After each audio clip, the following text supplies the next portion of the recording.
want to start with some really good news. It was a piece that came out several weeks back about the decline of the Christian right in this country. Now, when I say decline when I say good news, I mean the fact that it is in decline, but the bad side of it is it's taking this country with it. You've heard me talk about this so many times, ad infinitum, ad nauseum, to the point where, wait, don't leave. I hear a lot of people clicking off their devices right now. Oh, shit, is he going to talk about that again? Yeah, I'm afraid I am for a while here in this particular podcast, indeed. Michelle Goldberg wrote a piece back in the summer, and I may have quoted from it extensively back then, but it concerned her observation that George W. Bush's presidency may have been the high point of the modern Christian fascist movement and its influence on governance in this country. It's during the presidency of George W. Bush. At the time, and the reason she says that, at the time, the white Christian fascists were the largest religious faction in the country. And there was a book written in several years back called The End of White Christian America. As a matter of fact, it was written about 6 years ago. But the author of that book, Robert Jones, is the chief executive of the Public Religion Research Institute. And he said at the time, quote, last summer, quote, they had a president who claimed to be one of their own, George W. Bush. He had a testimony. He talked in evangelical terms, end quote.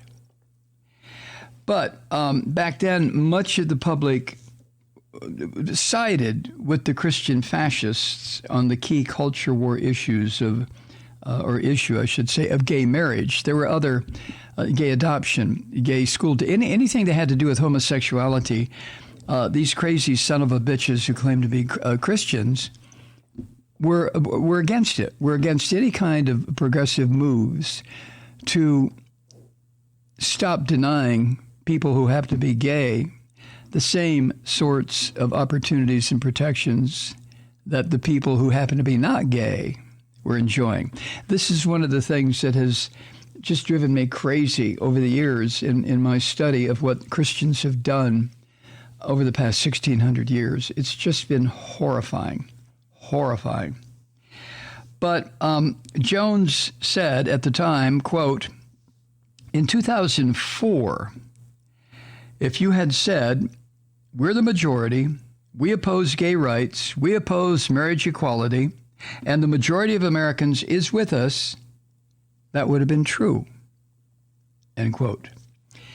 And back then, the thing that really scared me, one of the things was that these youthful megachurches were on the rise. They were thriving. It was common for these Christian fascists to gloat that they were going to outbreed those of us on the left.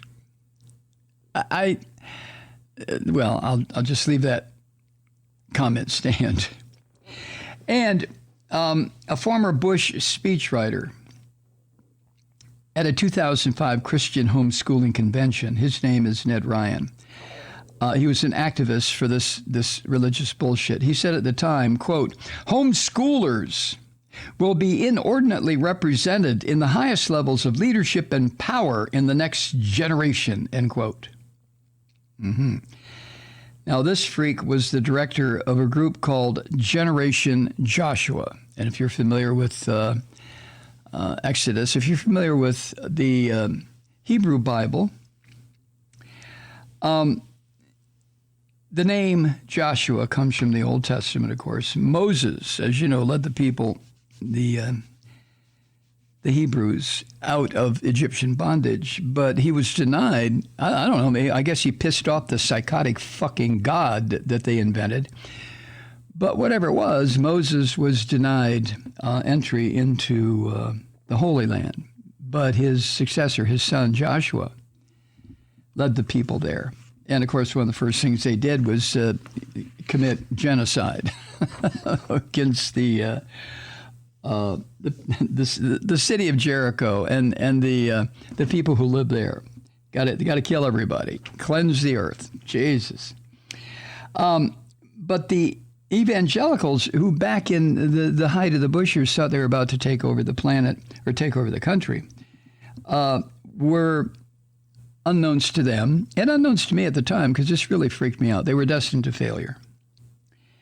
And last summer, there was some polling data that was released by that Public Religion Research Institute.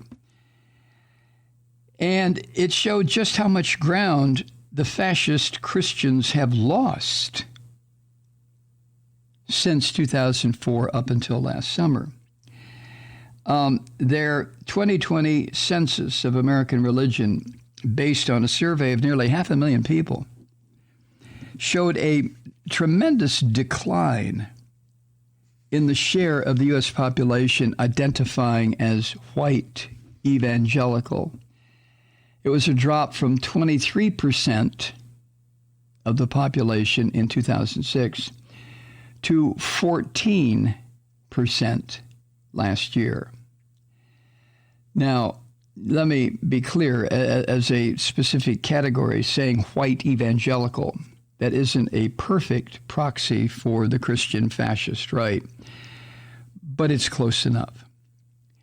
Also, that survey revealed that in 2020, as in every year since 2013, the largest religious group in the United States was the religiously unaffiliated. In other words, people who said, "Yeah, I'm religious," but I can't tell you specifically to what degree or to which dogma I owe my allegiance. Nobody could answer that.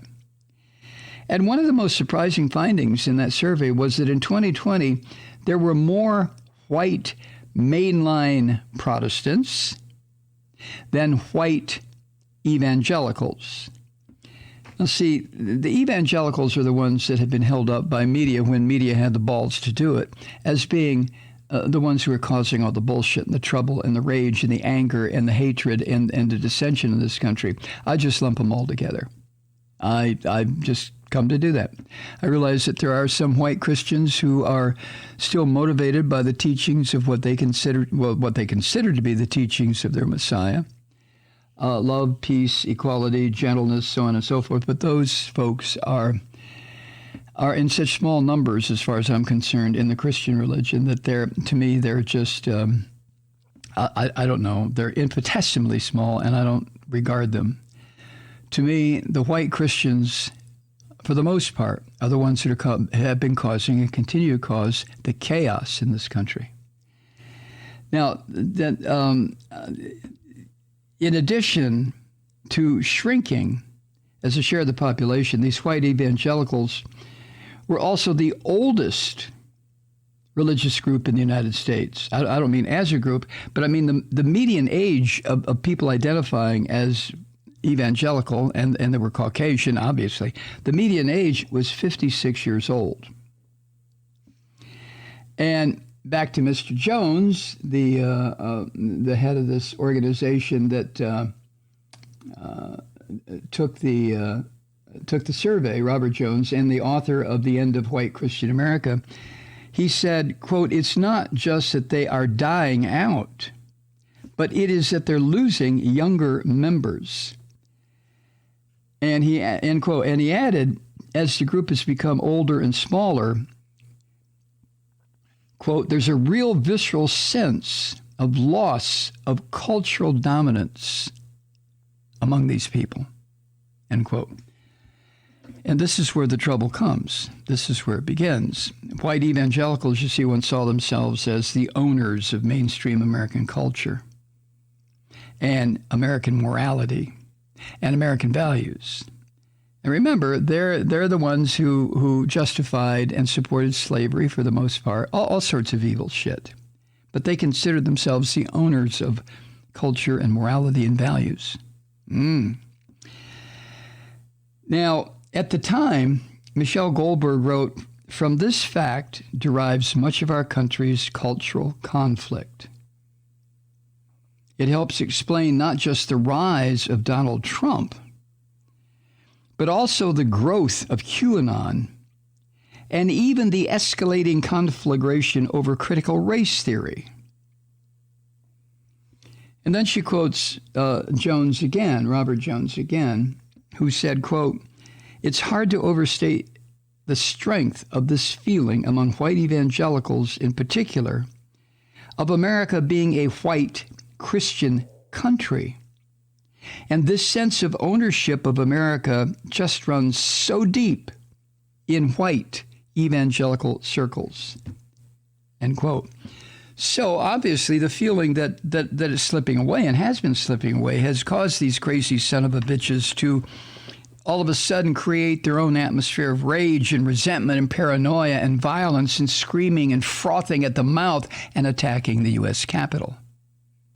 This is what religion will do to people, and I've said this a million times. Eventually, if you go deep enough into it, into the dogma, and really let yourself go into it, it becomes an exercise in total mental breakdown, complete mental breakdown. QAnon, Michelle wants us to remember, is essentially a millenarian movement, with Trump taking the place of Jesus. In other words, the QAnon people believe in that millennial bullshit, the millennia bullshit, that the return of the Messiah is at hand. Oh my God, let's everybody go take a shower because Jesus is coming back and we're all going to rise up on a cloud of ether or whatever the fuck that stuff is. But it's the millenarian movement, and Trump is now in the place that decades, generations ago, they had Jesus. No, that's the way this is shaken out. It's just unreal. And the adherents of QAnon, you may remember talk about this. They dream of the coming of what they call the storm. The storm is coming. Now, what happens during the storm? Well, that's when the enemies of the MAGA movement will be rounded up and executed. And the orange vomit, Donald Trump, restored to his rightful place of leadership. This is how sick these son of a bitches have become. Rounded up and executed like they did to Jews and Muslims and witches and non-believers and foreigners and dark people and people who spoke different languages. This is what Christianity has done for 1,600 years. And they do it with remarkable regularity. It's incredible. And we're on the cusp of this again, has been my fear. Back to Mr. Jones, a guy who wrote The End of White Christian America. He says, quote, referring to QAnon, he says, quote, "It's not unlike a belief in the second coming of Christ, that at some point God will restore order and set things right. I think that when a community feels itself in crisis, it does become more susceptible to conspiracy theories and other things that tell them that what they're experiencing is not ultimately what's going to happen." End quote.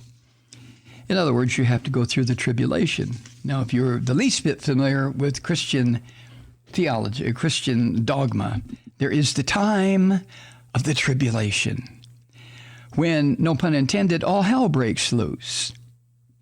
And the Antichrist strides among us, and social mores and norms break down, and everything is just getting horrifically horrible until the trumpet of Gabriel shall sound, and time shall be no more.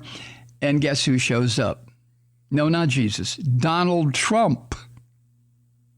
Yeah. Hi, Truth Seekers. Mike Malloy here. As you know, we've switched formats and are now broadcast exclusively on the Progressive Voices Network. So that means you get fewer program interruptions, no corporate commercials, and lots of profanity. But our format change also means some of our radio listeners no longer hear the program.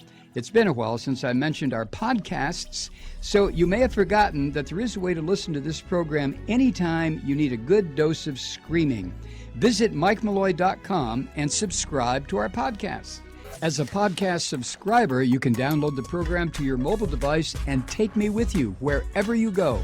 And if you have a friend who needs a dose of truth-seeking, you can give a gift subscription as well. That's MikeMalloy.com, and never miss a minute of the uncensored fun and frivolity.